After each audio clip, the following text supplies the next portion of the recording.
Hello guys, welcome back our channel Telugu anime కుర్రోడు. And ఈ వీడియోలో మనం class room of the elite season 2 episode 13 season 2 finale episode ని ఈ వీడియోలో మీకు తెలుగులో క్లియర్ గా ఎక్స్ప్లెయిన్ చేస్తాను. ఐ హోప్ ప్రతి ఒక్కరు ప్రీవియస్ ఎపిసోడ్స్ చూసిన వాళ్ళే అనుకుంటున్నాను. ఒకవేళ ప్రీవియస్ ఎపిసోడ్స్ ఎవరైనా చూడకుంటే తప్పకుండా ఈ వీడియోని ఇక్కడే స్టాప్ చేసి ప్రీవియస్ ఎపిసోడ్ చూసుకుంటా కంటిన్యూస్ గా ఈ ఎపిసోడ్ అనేది చూడండి. మీకు అప్పుడే కొంచెం క్లారిటీగా క్లియర్ గా అర్థం అవుతుందని నేను కోరుకుంటున్నాను. ఇంకా లేట్ అండ్ ల్యాగ్ లేకుండా వీడియో అనేది మొదలు పెట్టేద్దాం. And lord of the mysteries anime mostly today evening కానీ లేదంటే టుమారో మార్నింగ్ కల్లా అప్లోడ్ చేస్తాను. ఈ ఎపిసోడ్ స్టార్టింగ్ లో మన స్టూడెంట్స్ అందరూ ఉండే బిల్డింగ్ అనేది చూపిస్తాను అనమాట. అప్పుడే మన ఈ బుక్ పాప రివ్ కోసం అయితే తన రూమ్ దగ్గరికి అయితే వచ్చి ఉంటుంది. సో ఎంతసేపు డోర్ కొట్టినా మనోడు అయితే డోర్ తెచ్చాడు. సో వీడు ఉన్నాడా చచ్చాడా అసలు ఎక్కడికి పోయాడు అని చెప్పి ఈ బుక్ అనుకుని వాడికి కంటిన్యూస్ గా అయితే ఫోన్ చేస్తూ ఉంటుంది. బట్ మన రివ్ గడ్ అయితే ఆ ఫోన్స్ అనేవి అటెండ్ చేయడు. దీనికి ప్యారల్ గా మన రివ్ గడ్ ఆ బిల్డింగ్ చుట్టుపక్కల అయితే వాకింగ్ చేస్తూ ఉంటారు అనమాట. సో మనోడు నడవడాన్ని చూసి గమనించిన ఈ బుక్ ఉండరా రివ్ అని చెప్పి వెంటనే మనోడు వెనకైతే పడుతుంది. అప్పుడే మన రివ్ గడ్ చెప్తాడు అనమాట, ఎందుకని నా కోసం వచ్చావు, ఎందుకని ఈ ఫెయిల్యూర్ కోసం వచ్చావు, నేను వెళ్ళిపోబోతున్నాను అనడంతో అప్పుడే ఈ బుక్కి చెప్తామన్నమాట, ఏంటి ఇదంతా నువ్వు ఇంకా ఆల్బర్ట్ గాడే మీ మీదకి వేసుకుందాం అనుకుంటున్నావా, ఇదంతా టోటల్ మన టీం ఫాల్ట్, నువ్వు ఎట్లా నీ మీద బ్లేమ్ వేసుకొని నువ్వు ఈ స్కూల్ నుంచి వెళ్ళిపోదాం అనుకుంటున్నావు అనడంతో అప్పుడే మన రివ్ గడ్ చెప్తామన్నమాట, ఇన్ఫ్యాక్ట్ ఇదంతా నా ఒక్క తప్పే, సో దీనికి క్లాస్ 1కి అసలు సంబంధమే లేదు, సో ఎట్టి పరిస్థితుల్లోనూ దీనివల్ల మన క్లాస్ అనేది ఓడిపోకూడదు, ఇన్ఫ్యాక్ట్ ఇదిగో తీసుకో నా ఫోన్ అని చెప్పి మన రివ్ గడ్ తనకు ఉండే పర్సనల్ పాయింట్స్ అన్ని కూడా నువ్వే షేర్ చేసుకో ఈ బుక్ అని చెప్పి తనకైతే ఇచ్చేసి మనోడైతే ముందరకు వెళ్తాడు. ఈ ఒక్క డైలాగ్ తో నేను కూడా రివ్ గన్ ఫ్యాన్ అయిపోయాను. మీలో ఎవరైనా రివ్ గన్ ఫ్యాన్స్ ఉంటే తప్పకుండా కామెంట్ సెక్షన్ లో చెప్పండి. నువ్వు చదువుకొని పట్టభద్రుడురా. అప్పుడే ఈ బుక్ అడుగుతుంది అనమాట, ఇన్ఫాక్ట్ నువ్వు నీ ఓటర్ని ఒప్పుకుంటున్నావు రివ్ అనడంతో అప్పుడే మన రివ్ గడ్ చెప్తామట, ఇన్ఫాక్ట్ ఎన్ని పోటీలన్నా జరగని ఎవడన్నా గెలవని ఎండ్ ఆఫ్ ది డే ఎవరు గెలిచారో వాడే స్ట్రాంగెస్ట్, సో నేను నా ఒక్క ఓటర్ని ఒప్పుకుంటున్నాను, సో ఇదంతా నా మీదకి వేసుకొని నేను బయటికి వెళ్దాం అనుకుంటున్నాను అనడంతో ఒక్కసారిగా ఈ బుక్కి వెళ్ళి మనోడు చేయి అయితే పట్టుకుంటుంది. బట్ అప్పుడే మనోడు ప్రేమగా, ఏంటి ఈ బుక్ నీకు తగిలిన గాయం ఇంకా తగ్గినట్లేదు, బహుశా నీ చేతికి ఉండే గాయం నాకు ఇప్పటికీ తెలుస్తుంది, సో మర్యాదగా నువ్వు ఇక్కడ నుంచి వెళ్ళిపోతే మంచిది అనడంతో అప్పుడే మన ఈ బుక్కి పిచ్చ కోపం వచ్చి మనోడు జీవినదంతే మనోడైతే ఎగిరిపోయి పెడతాడు. అండ్ అప్పుడే ఈ బుక్ చెప్తామట, ఇన్ఫాక్ట్ నువ్వు దెబ్బలు తగిలించుకుని నుంచి నీలో స్ట్రాంగ్నెస్ అంతా పోయినట్లుంది, ఇప్పుడు నేను ఒక వీక్ పర్సన్తో మాట్లాడుతున్నాను అనుకుంటున్నా, బట్ ఒకటి మాత్రం గుర్తుపెట్టుకో, నీకు ఈ సాఫ్ట్వేర్ సెట్ కాదు కానీ మర్యాదగా నాతో పాటు వచ్చేసే క్లాస్కి, అండ్ మళ్ళీ చూద్దాంలే క్లాస్ డి సంగతి అని చెప్పి మన ఈ బుక్ అక్కడ నుంచి వెళ్ళిపోతుంది. అండ్ మన రివ్ గాడ్ కూడా పైకి లేచి ఈ గ్యాప్లో వీళ్ళిద్దరిని మన అయానా కోజ్ అయితే గమనిస్తూ ఉంటాడు. అండ్ అప్పుడే మన అయానా కోజ్ అనుకుంటారు అనమాట, ఇన్ఫాక్ట్ నేను చేసిన ఈ పని వల్ల రివ్ గాడ్లో కూడా పోర్షన్ తగ్గినట్లుంది, బహుశా ఇది కూడా మన మంచిగా అని చెప్పి మన అయానా కోజ్ అనుకుంటాడు. దీనికి ప్యారల్ గా మన కర్జువా బెడ్ మీద ఇచ్చి అసలు ఒక్కసారిగా మన అయానా కోజ్ గురించి ఆలోచిస్తామన్నమాట. ఇంతవరకు క్లాస్ లో ఎప్పుడు సైలెంట్ గా మూడిగా ఏదో పోగొట్టుకున్న మాదిరి ముఖం పెట్టుకునే మన అయానా కోజ్ నేనా రాత్రి నా కోసం అంత విధ్వంసం చేశాడు, లిటరలీ తను నన్ను బ్లాక్ మెయిల్ చేశాడు, నన్ను వాడుకున్నాడు, బట్ ఎందుకని నేను తనకు లాయల్ గా ఉన్నాను నాకు కూడా అర్థం కావట్లేదు అని చెప్పి మన కర్జువా పాప ఆలోచిస్తుంది. అండ్ వెంటనే మన కర్జువా ఒక్కసారిగా తను రియలైజ్ అవుతుంది తన అయానా కోజ్ని లవ్ చేస్తుంది అని. అండ్ నెక్స్ట్ సీన్ అనేది మన కర్జువాకి ఇంకా సాటోకి మధ్యలో కన్వర్సేషన్ దిగుతుంది. వీళ్ళిద్దరు కఫ్టేరియాలో అయానా కోజ్ గురించి మాట్లాడుకుంటారు. అండ్ అప్పుడే మన సాటో ఎంతో ప్రేమగా అండ్ ఎంతో సిగ్గుపడుకుంటా అయానా కోజ్తో డేట్కి వెళ్తున్నానని చెప్పడంతో అప్పుడే ఒక్క సెకండ్ ఆ మాటలు విని షాక్ అయిన మన కర్జువా, ఏంటి నువ్వు నిజం చెప్తున్నావు అబద్ధం చెప్తున్నావు, నాకు అయానా కోజ్ గురించి తెలుసు అంతో ఎంతో, బట్ వాడు డేట్కి వచ్చే రకం కాదే అని చెప్పి తన గురించి మాట్లాడి ఈ గ్యాప్లో వెంటనే సాటో అయితే నువ్వు నమ్మవని నాకు తెలిసే, సో అందుకోసమే ప్రూఫ్ చూపిస్తున్నానని చెప్పి తన ఫోన్లో అయితే చార్ట్ చూపిస్తుంది. ఒక్కసారిగా ఆ చార్ట్ చూసి మన కర్జువా మైండ్ పోతుంది మనసులో. అండ్ పైకి మాత్రం అవునే ఇది అయానా కోజ్ని చేశాడే, ఉండు ఏమేం చేశాడు చూద్దామని చెప్పి చాట్ అంతా చదువుతూ మనసులో మన కర్జువా అయితే తిట్టుకుంటూ ఉంటుంది అయానా కోజ్ని. అప్పుడే మన కర్జువా చాట్ని చూసేసిన తర్వాత, ఏంటి సాటో నువ్వు అంత ఫాస్ట్గా అయానా కోజ్తో డేట్ చేస్తున్నావు, నువ్వు తనని నమ్ముతున్నావు అనడంతో ఆ మాట నువ్వే నాకు చెప్తున్నావు కర్జువా, ఇన్ఫాక్ట్ నువ్వు కాలేజ్లో జాయిన్ అయిన 10 daysకి నువ్వు హినాటా అయితే కలిసి డేటింగ్కి అయితే వెళ్ళారు, అది నీకు గుర్తు రాలేదు, సో నేను నిన్నే ఇన్స్పిరేషన్గా తీసుకొని ఇప్పుడు అయానా కోజ్తో పాటు వెళ్తున్నాను అనడంతో ఆ మాటలు విని మన కర్జువాకి ఎలా రియాక్ట్ కావాలో అర్థం కాదు. అప్పుడే మన సాటో ఎక్స్ప్లెయిన్ చేస్తుందన్నమాట, నువ్వు కూడా హినాటాని తీసుకొని డబల్ డేట్కి అయితే రావచ్చు కదా, మన ఇద్దరం కలిసి అలా December 25th లెజెండరీ చెట్టు కింద మన బాయ్ ఫ్రెండ్స్తో కలిసి తిరుగుతూ బతకచ్చు అనడంతో ఆ మాటలు విని మన కర్జువాకి అయితే ఒక సెకండ్ మనసులో సంతోషం వేసినా సరే హినాటాతో తను బ్రేకప్ చెప్పింది కదా ఇప్పుడు ఎలా అవన్నీ ఆలోచిస్తూ ఉంటుంది. సరే అని చెప్పి మన సాటోతో చెప్పి మన కర్జువా అయితే అక్కడ నుంచి వెళ్ళిపోతుంది. అలా నైట్ అయితే అవుతుంది అనమాట. లిటరలీ నిద్రలో కూడా మన కర్జువా అయానా కోజ్ గురించి ఆలోచించుకుంటూ అసలు నువ్వు తనతో ఎలా రొమాన్స్ చేయబోతున్నావు, అసలు నువ్వు తనని డేట్కి ఎలా తీసుకొని వెళ్తున్నావు, నీకు నాలో లవర్ అనేది కనపడలేదు అయానా కోజ్ అని చెప్పి తన మనసులో అనుకుంటే ఈ గ్యాప్లో వెంటనే మన అయానా కొద్ది ఫోన్ చేయడంతో ఒక్కసారిగా పేకి లేచి ఏంటి అయ్యన కొద్ది నాకు మళ్ళీ ఫోన్ చేస్తున్నాడు అని చెప్పి వెంటనే ఆ కాల్ అయితే లిఫ్ట్ చేస్తుంది. అండ్ వెంటనే మన అయ్యన కొద్ది కూడా నువ్వు ఎక్కడున్నావు, నీ పక్కన ఎవరు లేరా కర్జు అనడంతో అప్పుడే లేదు నేను నా రూమ్లో ఉన్నాలే చెప్పు అయ్యన కోజీ అని మాట్లాడుతుంది. లిటరలీ మన అయ్యన కోజీ గారు రాత్రి 11:30 కాడ ఎక్కడున్నావు అని అడుగుతున్నాడు. అంటే లిటరలీ మనం టైం సెన్స్ చూస్తా అంటే నాలో నన్ను నేను చూసుకున్నట్లుంది.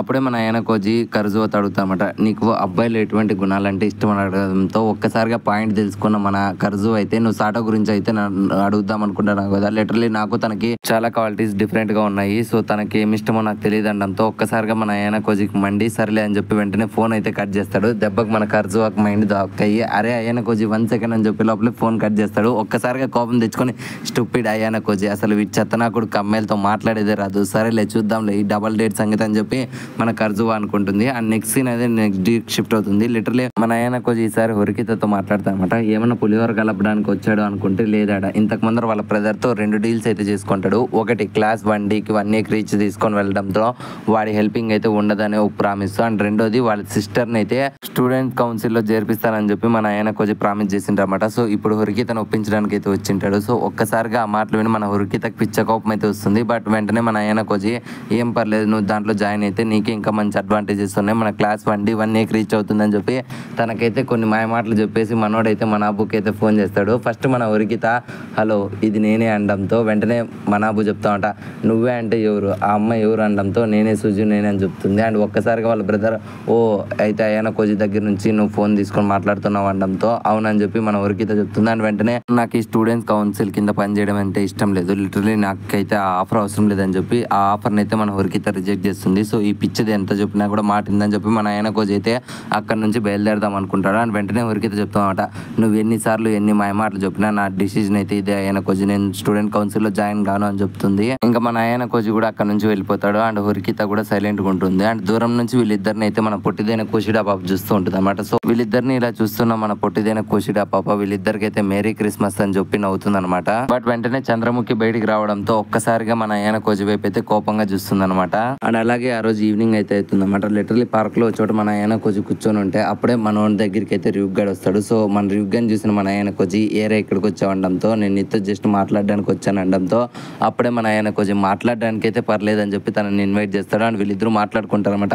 అప్పుడే రివ్యూ గడ్ చెప్తాడు అసలు నువ్వు ఎందుకని మమ్మల్ని బ్లేమ్ లేక్ తీసుకురాలేదు, అండ్ ఆ సెక్యూరిటీ కెమెరాస్ పని చేయకపోవడానికి మేమే కదా కారణము, సో నువ్వు అలా చేస్తే మేము ఎక్స్పైర్ అయిపోతాం కదా అనడంతో అప్పుడే మన ఆయన కోజీ చెప్తా ఉంటా ఇన్ఫాక్ట్ నేను దాన్ని మీ మీదే రుద్దడం వల్ల అప్పుడు కర్జువాకు కూడా ఇబ్బంది అవుతుంది, సో మీతో పాటు కర్జువా కూడా ఆ సిచ్యువేషన్లో ఉంది కాబట్టి అడ్డమైన రీజన్స్ వాళ్ళకి చెప్పాలి, సో అది నాకు ఇష్టం లేదు అనడంతో అప్పుడే మన రివ్యూగా చెప్తామట అయితే ఓకే బట్ నా కోసం నువ్వు ఏమైనా ప్లాన్స్ వేసావు ఆయన కోజీ అనడంతో అప్పుడే మన ఆయన కోజీ ప్లాన్సా నేను నీ గురించి ఎటువంటి ప్లాన్స్ వేయలేదు అనడంతో అప్పుడే రివ్యూన్ గారు చెప్తామట ఏంటి నువ్వు నా కోసం ప్లాన్స్ వేయలేదా, నేను ఇంకా నువ్వు నన్ను వేరే క్లాస్కి షిఫ్ట్ చేస్తున్నావేమో అనుకున్నా కదా అనడంతో అప్పుడే మన ఆయన కోజీ నిన్ను వేరే క్లాస్కి పంపిస్తే నాకేం దొరుకుతుంది, లిటరలీ నువ్వు కూడా నా అట్లాంటి స్టూడెంట్వే కదా అనడంతో అప్పుడే మన రివ్యూన్ గారు చెప్తామట అయితే నీకు క్లాస్ 1Dని రైజ్ చేయించడంలో ఇష్టం లేదా అనడంతో అప్పుడే మన ఆయన కొంచెం చెప్తా ఉంటా ఇన్ఫ్యాక్ట్ అలా రైజ్ చేయడం నాకు కూడా ఇష్టమే అనడంతో అయితే నాకు తెలిసి నువ్వు ఖచ్చితంగా 3rd టర్మ్ ఎండ్ కయ్యాలకి క్లాస్ 1Dని 1C ఖచ్చితంగా తీసుకొని వస్తావు కదా అనడంతో అప్పుడే మన ఆయన కొంచెం ఎక్స్ప్లెయిన్ చేస్తామంట ఇన్ఫ్యాక్ట్ ఇప్పుడు క్లాస్ 1Dలో ఒక క్యాన్సర్ అనేది ఉంది, సో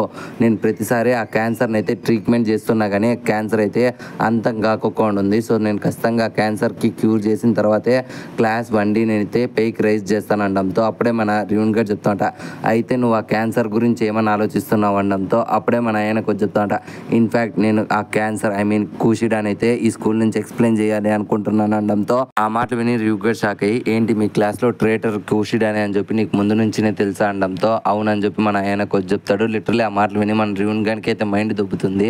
అండ్ సీన్ అనేది నెక్స్ట్ డేకి షిఫ్ట్ అవుతుంది అనమాట. అప్పుడే మన సాటా బాబు పరిగెత్తుకుంటా ఓ సారీ నేను లేట్ అయ్యానని చెప్పి పరిగెత్తుకుంటూ మన ఆయన కోజీ దగ్గరికి వస్తుంది. అండ్ మన ఆయన కోజీ ఏం పర్లేదు నేను త్వరగానే వచ్చాను అనడంతో అప్పుడే మన సాటో చెప్తామట ఇన్ఫ్యాక్ట్ నేను వెయిట్ చేయించినందుకు నన్ను క్షమించు నేను కొంచెం లేట్ అయ్యాను అంటే సరేలే ఇప్పుడు వెళ్దామా అని చెప్పి వీళ్ళిద్దరు అయితే రెడీ అయ్యి ఈ గ్యాప్లో వీళ్ళిద్దరికి ఒక వాయిస్ అయితే వినపడుతుంది. అండ్ వాయిస్ ఎవరో కాదు మన కర్జువా ఇంకా హినాట్ అనమాట. అప్పుడే మన సాటో వీళ్ళిద్దరిని చూసి ఓకే వీళ్ళు కూడా డేటింగ్కి వచ్చారు అనుకుంటుంది. బట్ మన మన అయానా కోజికి మాత్రం అర్థం కాదు. సో వాళ్ళ దగ్గరికి వచ్చి వీళ్ళిద్దరూ మాట్లాడుకుంటారు, హినాటా ఇంకా అయానా కోజి. అప్పుడే మన అయానా కోజి ఇన్ఫ్యాక్ట్ నువ్వుకేం ప్లాన్స్ లేవా ఇప్పుడు కర్జువాతో వచ్చావు అనడంతో అప్పుడే మన హినాటా చెప్తా ఉంటా ఇన్ఫ్యాక్ట్ తను నన్ను ఈ డిసెంబర్కి నీకేమైనా ప్లాన్స్ ఉన్నాయని అడిగింది. నాకేం లేవు కాబట్టి ఇప్పుడు తను పిలిచింటేనే నేను ఇక్కడికి వచ్చాను అని చెప్తాడు. అండ్ వెంటనే అప్పుడే మన అయానా కోజి నీకు మూవీకి రావడం ఇష్టమా అనడంతో దానికి మన హినాటా గడు కూడా ఓకే నాకు కూడా మూవీస్ అంటే ఇష్టమే, కమాన్ వెళ్దాం అంటుంది. అండ్ వెంటనే ఈ గ్యాప్లోనే సాటో చెప్తున్నమాట ఇన్ఫ్యాక్ట్ హినాటా ఇంకా కర్జువా రావడం వల్ల ఈ డబల్ డేట్ అనేది ఇంకా ఎగ్జైటింగ్ గా మారబోతుంది అని చెప్పడంతో ఆ మాటలు విని మన హినాటా గాడు అయితే షాక్ అవుతాడు. అండ్ మన అయానా కోజి కూడా వాళ్ళకి ఏమైనా ప్లాన్స్ ఉన్నాయిలే అనడంతో అప్పుడే సాటో చెప్తా ఉంటా ఏంటి అయానా కోజి నీకు ఇబ్బంది అనడంతో అప్పుడే మన అయానా కోజి చెప్తా ఉంటా ఇన్ఫాక్ట్ మీ ముగ్గురికి ఇబ్బంది లేకుంటే నాదేం ఇబ్బంది లేదు అని చెప్పడంతో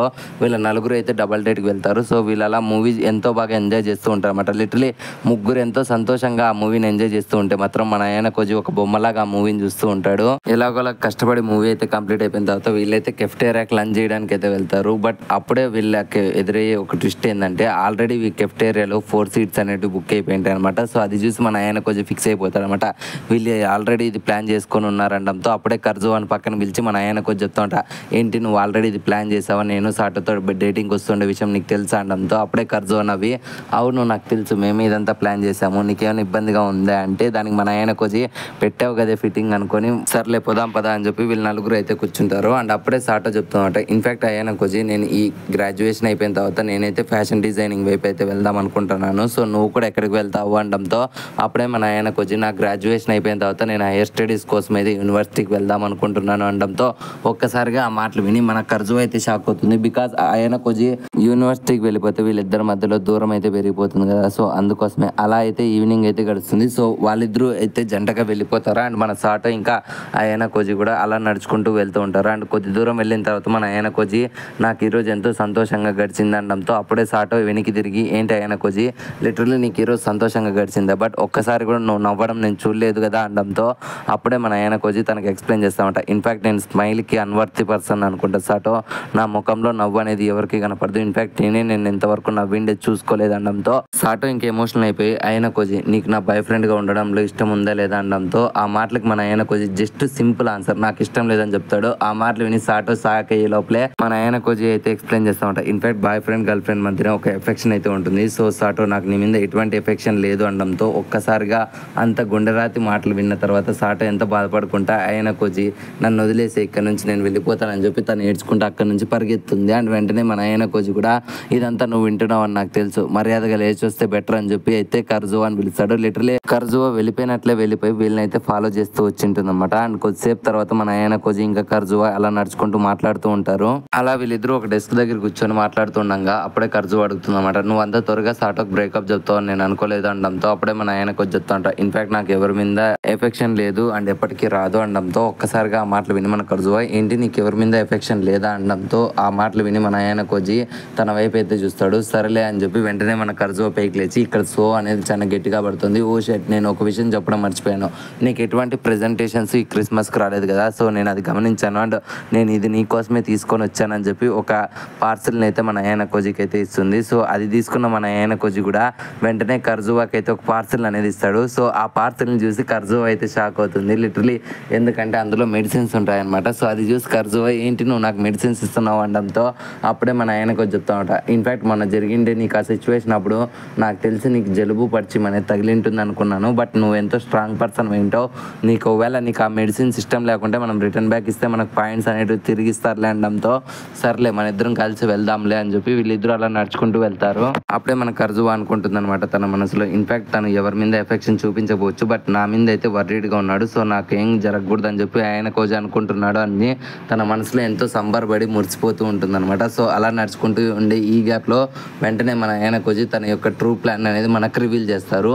అప్పుడే మన అయానా కోజి చెప్తా అనమాట ఇన్ఫాక్ట్ ఇప్పుడు కర్జువా కంప్లీట్గా నా మీదే డిపెండ్ అయిపోయింది. సో ఇంతకు ముందర నేను చేసిండే ఆ సిచ్యువేషన్ బహుశా నేను అనుకున్నట్లే జరిగినట్లుంది. సో నేను తనతో బ్రేకప్ చేసుకున్న వెంటనే రియుగడ్ మాస్టర్ మైండ్ కోసం కర్జువాని పిలిపించడం లిటరలీ తనకి ఎంత టార్చర్ చూపించినా సరే తను ఆ టార్చర్ని తట్టుకొని మరి నా పేరు చెప్పుకోకుండా ఉండడం అండ్ ఒక్కసారిగా నేను తనకి సేవియర్గా మారడం ఇదంతా చూసి కర్జువా నన్ను ఇప్పుడు కంప్లీట్గా నా మీదే డిపెండ్ అయిపోయింది. సో బహుశా నేను వేసిన ఈ ప్లాన్ 100% సక్సెస్ఫుల్ అయిపోయింది కదా అనుకొని మన ఆయన కొంచెం ఆలోచిస్తాడు. లిటరలీ మనోడు మైండ్కి అయితే సలాం కొట్టాలి. అప్పుడే కర్జువాని చూసి ఇప్పుడు కర్జువా నన్ను జెన్యున్ గా ట్రస్ట్ చేస్తుంది, ఇంకా జీవితంలో తను నన్ను బిట్రే చేయొద్దు అని చెప్పి మన ఆయన కొంచెం అనుకుంటే ఈ గ్యాప్ లో తన ఫ్లాష్ బ్యాక్ అనేది తనకు గుర్తొస్తుంది. సో నేను ఇప్పటికీ పక్కనున్న జనాల్ని జస్ట్ పావులుగానే వాడుకుంటున్నాను, బట్ ఫ్యూచర్ లో మా యొక్క రిలేషన్షిప్ మారుతుందా లేదా అని చెప్పి తన మనసులో ఒక డౌట్ అనేది ఏర్పడుతుంది. సో అప్పుడే కర్జువా ఆయన కోజికి అయితే బాయ్ చెప్పి తనైతే అక్కడ నుంచి వెళ్ళిపోతుంది. ఇంకా మన ఆయన కోజి కూడా ఒక డైలమాల్ అయితే అక్కడ నుంచి వెళ్ళిపోదాం అనుకుంటే ఈ గ్యాప్ లో వెంటనే ఒక పర్సన్ అయితే మనకు ఆయన కోజిని అయితే ఫాలో చేసుకుంటూ వచ్చి,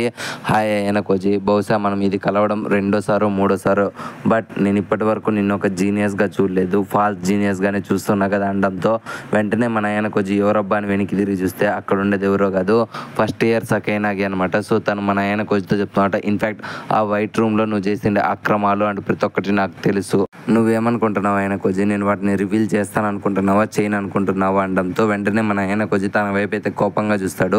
అండ్ ఈ సీన్ తోనే ఈ సెకండ్ సీజన్ ఫైనల్ ఎపిసోడ్ అనేది ఎండ్ అయిపోతుంది. అండ్ నెక్స్ట్ రాబోయే స్టోరీ అంతా సీజన్ 3. సో ఈ సీన్ కంటిన్యూషన్ సీజన్ 3 లోనే జరుగుతుంది. సో సీజన్ 3 ఎప్పుడు స్టార్ట్ చేయాలో తప్పకుండా కామెంట్ సెక్షన్ లో చెప్పండి. ఐ హోప్ ఈ వీడియో మీకు నచ్చిందని అనుకుంటున్నాను. సో ఈ వీడియో మీకు ఎలా అనిపించింది, నచ్చితే ఒక లైక్ అనేది వేసుకోండి, అండ్ నచ్చకుండా డిస్లైక్ అనేది వేసుకోండి. అండ్ ఈ వీడియో మీకు ఎలా అనిపించిందో తప్పకుండా కామెంట్ సెక్షన్ లో మాతో షేర్ చేసుకోండి. అండ్ కామెంట్ సెక్షన్ లో మీరు షేర్ చేసుకోండి, ప్రతి ఒక్క కామెంట్ మాకు ఒక ఫీడ్బ్యాక్ అనేది ఇస్తుంది అనమాట. సో డెఫినెట్లీ కామెంట్ చేయడం మర్చిపోకండి. అండ్ ఇప్పటి వరకు మీరు మన ఛానల్ని కంటెంట్ని చూసి మరీ సబ్స్క్రైబ్ చేసుకోకుంటే ఇంకెందుకు వెయిట్ చేస్తున్నారు, ఇప్పుడే మన ఛానల్ సబ్స్క్రైబ్ చేసుకోండి అండ్ గంట సింబల్ని యాక్టివేట్ చేసుకోండి. మళ్ళీ నెక్స్ట్ ఇంకొక యానిమే ఎక్స్ప్లెనేషన్తో మీ ముందుకు వచ్చేస్తాము. Love you, me Telugu anime కుర్రోడు.